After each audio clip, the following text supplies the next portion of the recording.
Are you a hardworking business owner striving for success online? There is help. Welcome to the School of Internet Marketing podcast, featuring candid conversations and inspiring stories of online success. Now here's your host.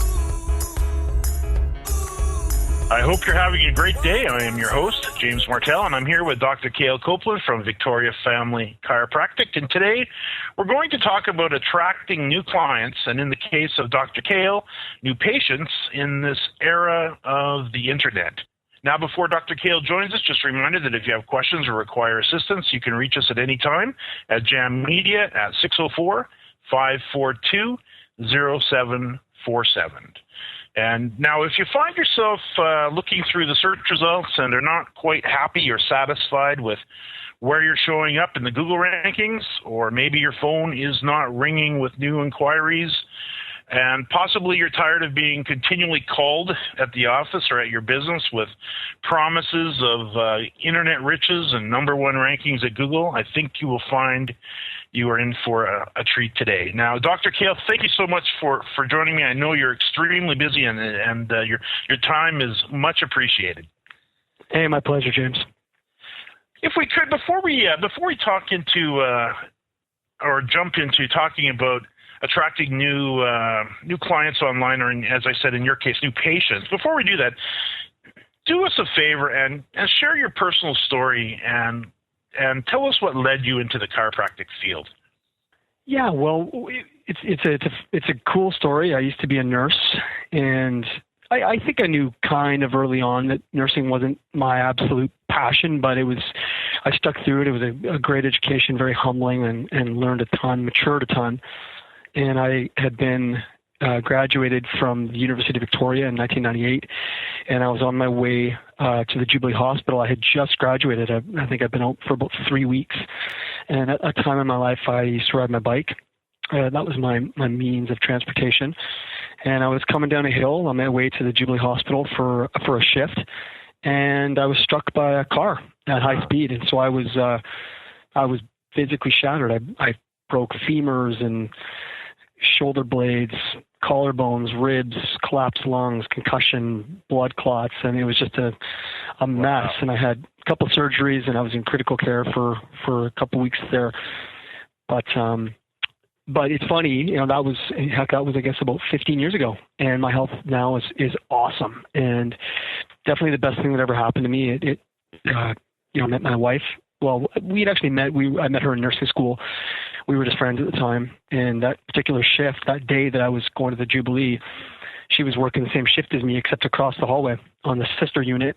And I guess somehow she got wind that there was a cyclist in critical condition. And my first memory after this collision was Melissa running towards me in tears.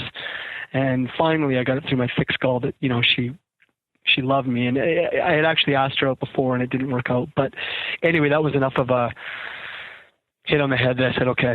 And now we've been married. It'll be 14 years, and we've got 2 beautiful kids. And so for that reason, the accident was the best thing that ever happened to me. But the other neat thing was that I ended up at about 6 months afterwards. I've been doing physio and massage, which was helping, but I was still nowhere near where I was hoping to get to, or where I thought I could get to. And my lawyer suggested I see a chiropractor, and I did. And I remember after that first visit, I stood on the sidewalk outside that doctor's office, and I just went, wow. And I decided right then and there that I wanted to be a chiropractor, and the rest is history. Wow, what a story. Tell us about your practice. I know it's called, of course, Victoria Family Chiropractic. You're located in the beautiful city of Victoria on the south end of Vancouver Island. Absolutely a gorgeous city, and one I frequented many times. And I currently have a daughter going to the University of Victoria, and her name is Victoria. So I got a lot of Victoria names in our family here. And we actually named her after the city because it is such a beautiful city, and I know your practice is there. So tell us about where you live, and tell us about your practice. Yeah, so I live in sort of a district of Victoria called Royal Oak, and my practice is sort of on the suburbs of downtown, right next to a big mall called Hillside Mall, and it's a great practice. I mean, it's we see a terrific variety, but we definitely do see a lot of pregnant moms and a lot of infants and children. That's a big focus in our practice, really making sure that kids grow up right and there's an awareness of spinal health and neurologic health and how important that is for everyone's development and well-being. So, we see lots of that type of clientele. We do see elderly populations, a large portion of that. We see a lot of working class people, and we do see a lot of athletes. So a lot of kind of amateur and minor pro athletes. I've been the chiropractor for a local hockey team called the Victoria Grizzlies now for, I think it's about the last 5, maybe the last track might be 6 seasons. And that's been a real honor, and that's been a blast. So we do see tons of hockey players as well. Yeah. Let's, if you could, and this is really a question that I've always had on my mind, because we've talked to, of course, the girls that handle your front reception, and we've talked to a lot of people that man the phone, so to speak, at a business such as yours, that gets phone calls. It seems continuously from people, sometimes locally, sometimes from India, promising all kinds of things to do with it. Give us give me, if you would, a little bit of your experience with calls to the office with people, pitching you, I guess would be the word for it. Well, I can't answer that directly because they're the ones that answer the phones, and I don't hear that from them. But I do know that, I don't even know how many emails I get every day saying, hey, Dr. Copeland, I can help you with your practice and blah, blah, blah, get your rankings up and this and that. I mean, even Google, it's funny, I even get a surprising amount of advertising from Google saying, advertise with us and whatnot. Or you get a phone call and it's sort of a computerized phone call saying, you haven't updated your free Google listings. And so, it's epic.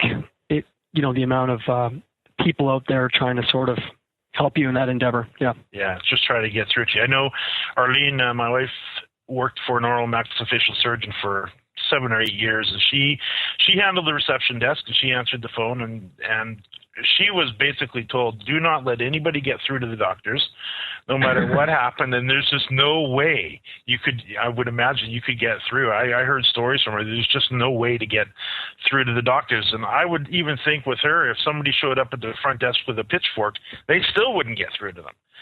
So we've always kind of, in a lovingly sort of way, called them gatekeepers. But I understand why, and especially in this era that we live in now, where there's just so many people trying to, pitch. And I've heard so many horror stories of some of the things that people have fallen into just because of some of these, these what I would call false promises. And it must be difficult. Tell us about, the pressures of running your business, if you would, and before, I remember the calls that you and I had originally, that you were looking to increase the number of patients, number of people to the site, number of people calling you on the telephone. Kind of go back to that time, if you could, and tell us about your online presence, because you had a good looking website. There was no issues with the site, but tell us about the number of people that were calling and how that was working out. Yeah, no. Yeah, I agree. I thought the website looked pretty good as well that we used to have. It wasn't like outstanding, but that didn't look poor. And there's definitely, running a business is the greatest thing, and yet at the same time, there's certainly more expectations of you, and you've got to think on your feet, and you're the one calling the shots, right? It's different than when I was a nurse, when I literally would basically punch the clock, more or less. Yeah. So, there is a lot of pressure, and I've been in practice now. It's going to be almost 9 years. So, I wouldn't say I'm a veteran, but I've been around for long enough to know. And it's funny, I remember calling you, and I was a bit apprehensive. You don't really know. You don't want to sit here as a business owner and invest your hard money that you've worked so hard for and have it just be thrown away, right? You're sort of hoping, is this going to be an investment? Is it going to turn out? And I remember, we weren't. Honestly, we were maybe getting a patient a month from the internet when we were tracking it, which is not all that good. And so I remember being a bit nervous. I was, fortunately in your case, I had a colleague who I held in quite high esteem who really, really strongly recommended you. And I think that was enough to push me over the top to take action, because I was apprehensive. And also I was really pleased that that it was reasonable. I mean, it wasn't, I didn't feel that the price was over the top. And I have had a couple colleagues pay enormous monthly fees and they get nothing from it. And so I hope that answers your question. Yeah, no, absolutely. No, I understand. Dr. Kale, the website vfchiro.com, I've commented on it a few times with you that how nice it is to actually see a blog being updated by yourself very regularly, and I do get your newsletter every time you add a new post to the site. That's very good, and that's a strategy that is very important. Of course, Google loves fresh content, and it's one way to differentiate yourself from competitors who are not updating their sites and who are not adding fresh content to the site. Talk about your blog. Yeah, again, I've been really lucky to have some mentors that I can look up to and see what they're doing, and so I write a weekly blog. And I was, again, one of those things where I was apprehensive. Oh my gosh, how much work is it going to be? And I don't know how to do this. And it's turned out to be great. And so I don't spend incredible amounts of time on it. I mean, sometimes I'll be able to do a blog in a short period of time. Sometimes we have a really good recipe. Like we had a nutrition night here the other night where we had a ton of people and we had lots of food. So, that'll be an easy blog where we're going to put some recipes of some of the favorite foods that we served that night. I write on everything from, things that we'll see in practice, whether it's people with vestibular balance problems or it's pregnancy issues, athletic issues, sciatica, dietary stuff that pertains to a chiropractic practice and pertains to health. And I'm pretty diligent about writing that on a weekly basis when I'm not on vacation. It's nice to see that you are writing truly to your audience, to your visitors. So many people seem to get, I guess, sidetracked thinking there's some magical formula, and when they're actually writing their posts or their articles, they're thinking about search engines. They're not thinking about the people that are actually going to be reading the articles. And I can see for sure you have not fallen into that trap at all. And I'm looking at some of the posts here. Awesome aid for allergies, the best lunch ever, I guess. On Wednesdays, your team gets together and prepares lunch, and always a healthy lunch by the looks of things. Yeah, well, we do a team meeting every Wednesday, and it rotates, and so one person will prepare lunch for everybody, and that particular lunch was just incredible. So I thought, wow, got to write about that. Yeah, absolutely. So then I can see leg pain, World Partnership Walk this weekend that you wrote on. I see the T-shirts there. So no, that's a very nice looking blog, and I'm sure it gets a lot of interest from those who that read it. Let's talk about some of the things that you and I worked on together. These are pretty basic things, but if somebody doesn't know that they need to be done, of course, then they don't get done. And I do know in your particular case, when we had a look at the Google rankings back then, you were down towards the bottom of the list, and sometimes on page 2. And the interesting thing about Google results, a full 50% or 51% of the click-throughs actually come through, depending on which search engine. And it's a little different now that we've got natural search blended with the local search results where you've got the little pin for the maps. But depending on where you show up in the results can have a profound impact on the number of visitors that you get, of course, clicking through to your site. If you happen to be number 7 in the search results, you're going to get approximately 3 to 4% of the people clicking through. Google results these days are so relevant that people don't need to. You remember the term surfing? Remember we used to say we have to go surf the net? Yeah. I find that was in an era where we did have to go surf the net, because when we did a Google search or we did a search in Alta Vista or Web Crawler or any of the early search engines, we surfed the net because we couldn't find anything. Whereas we all know today that when you do a Google search, you're finding perfectly relevant results 100% of the time, always on page 1.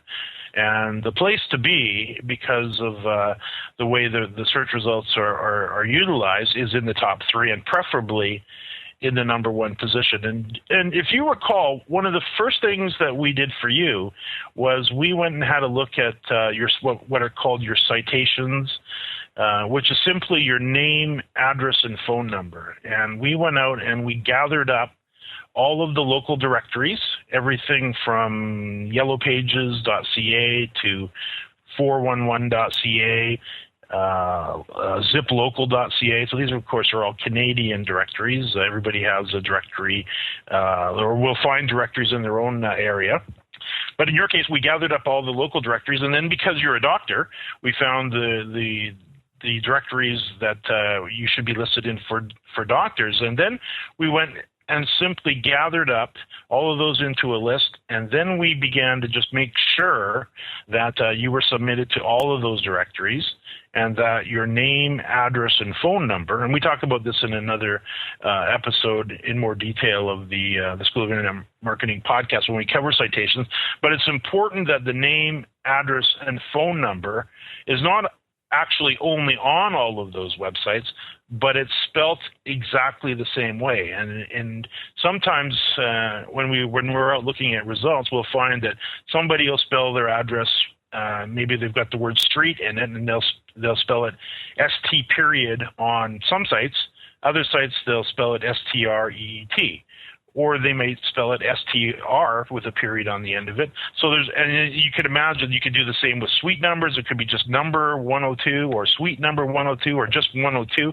So by the time you take all of these different permeations of the address, and then you can throw on top of that the business name. Maybe they have the word Inc. at the end of it or not. Sometimes they'll abbreviate the business name. You end up with a bit of a hodgepodge of name, addresses, and phone numbers out all over the internet there. And this is a problem because Google really looks to those numbers for credibility to help determine that you are who you say you are. So that's one of the very first things that we did, and citations have such a profound impact on rankings, especially local rankings, that it can really help a business owner to differentiate themselves and push them ahead of their competition in the results. On top of that is something else that I've noticed, and I remember talking with you and giving you a flyer to use, and I don't know how you're going about it now, but the second thing that is incredibly important to getting high rankings is to make sure you've got reviews coming, and especially Google reviews, consistently showing up online. And I've noticed in your particular case that you're now up to 17 five-star reviews. Could you tell us about that and how that's been going? Yeah, no, it's been great. We're really blessed to help a lot of people here, and it's nothing complicated. I mean, if someone has a really good result and they're really ecstatic with how their care is, we just simply say to them, hey, I would really appreciate it if you would be willing to write us a review online. And we give them a little sheet of paper that's got, a three-step sort of process. I mean, they have to have a Google account, so a Gmail account, and it's actually really simple. So, most people I think feel comfortable with that, and I ask them in a way I'm not putting pressure on them. I mean, if they don't feel comfortable doing it, then we're totally fine with that. But if they do feel excited and they're okay sharing it, then that's great. And it's funny because a lot of people that we meet, of course, we meet them online or their referrals, and so they're happy to kind of share that. They're happy to say, yeah, Dr. Kale's been fantastic. I used to have migraines and blah blah blah, and so that's been really nice. And of course, reviews are viewed by people, and a lot of times some people think of reviews as from purely the search point of view. And Google does look at the number of ratings or the number of reviews, and they look at the number of five-star ratings to help determine where you're going to be listed in the results. But of course, I would think also as important is the people that come through and they see, 17 Google reviews, all 5 stars. Let me click and read them. Of course, that would have a huge impact on getting those potential patients or potential clients to pick up that phone. First of all, click through to the site, and secondly, pick up the phone and give you a call. If you could, tell us about now, bring us up to date on how you mentioned one patient a month. Where are we at now? I would say probably 4 a week would be what I would, and maybe more, maybe less, but probably on average we're around 4 a week come from the internet.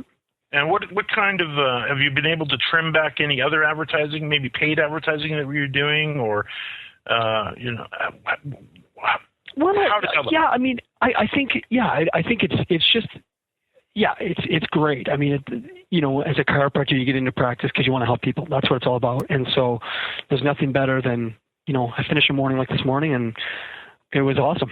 And we just, and that's so fun. And so, we choose to, we're really happy to help as many people as we can. That's kind of what we're here for. And, Have we trimmed down advertising?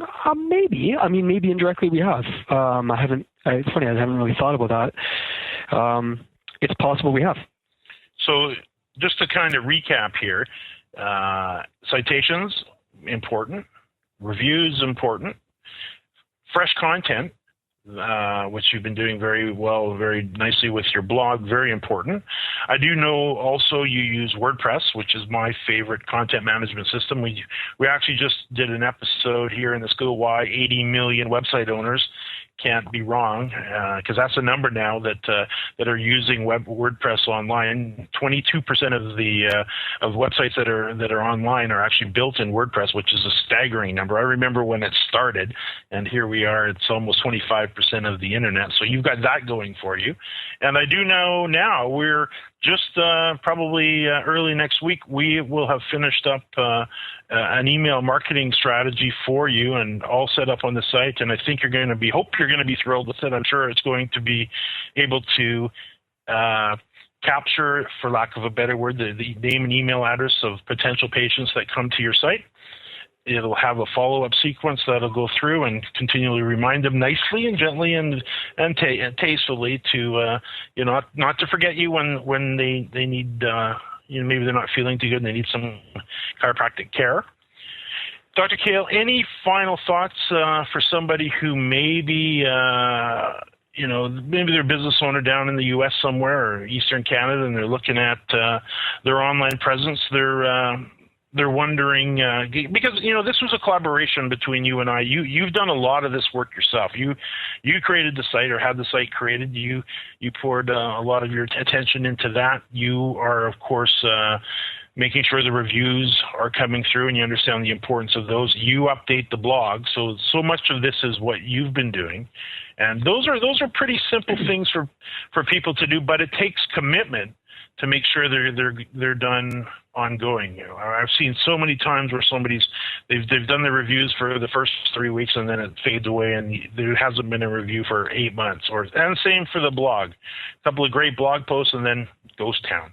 Give some words of encouragement to website owners, if you would, who need to take care of those items but are not quite sure that it's worth their time.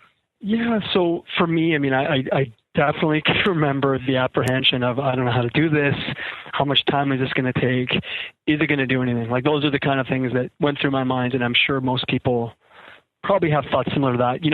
I can honestly say that it hasn't negatively affected my life at all. I mean, I feel like I get the blog. If anything, the blog has really probably enhanced my life. I'm interested. I'm staying up on things. I'm learning great stuff all the time. When my newsletter comes that I write every 3 months, instead of sitting there going, oh gosh, what am I going to write for my newsletter? I've got tons of content and it's already written. So I just have to cut and paste. I mean, it's awesome. And, we put stuff in our reception area for people to read, like this cutting edge current stuff that we blog about. So it's great. I mean, the Google reviews is fun when you have a client who's really enthusiastic and pleased with things. It's not difficult. So I've and I guess the other thing is too is that as a business owner, it's so nice to know that you're doing something that's like you're investing in your business.